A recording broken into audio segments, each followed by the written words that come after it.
জন্য জানাচ্ছি যে বাংলাদেশ সরকার 2014 সালে জাতীয় সম্প্রচার নীতিমালা 2014 নামে একটা নীতিমালা রাষ্ট্রপতির অনুমোদন ক্রমে গেজেট নোটিশ। সেই নীতিমালা ছিল 4.1 ধারা ছিল, বলা ছিল যে বিজ্ঞাপন প্রচারের ক্ষেত্রে আন্তর্জাতিকভাবে স্বীকৃত চর্চা ও যৌক্তিক বিরতির সময়সীমা অনুসরণ করতে হবে। কিন্তু বাংলাদেশের যে ব্রডকাস্টিং যা আছে, যে টেলিভিশন আছে, কোথাও এই নিয়মটা আন্তর্জাতিক মান সময়টা তারা অনুসরণ করে না।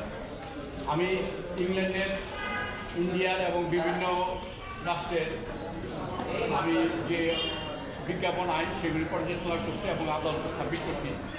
দেখা যায় যে ইংল্যান্ডে তারা প্রতি ঘন্টা মাত্র 7 মিনিট বিজ্ঞাপনের জন্য ব্যয় করতে পারে।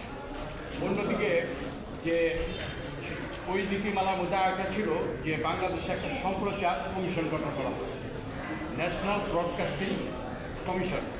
সেই কমিশনের দায়িত্ব হবে যে এই কমিশন সম্প্রচারিত অনুষ্ঠান, তথ্য এবং বিজ্ঞাপন সংক্রান্ত মান সম্পর্কে জনগণের অভিযোগ গ্রহণ এবং নিষ্পত্তি গ্রহণের ব্যবস্থা গ্রহণ করবে।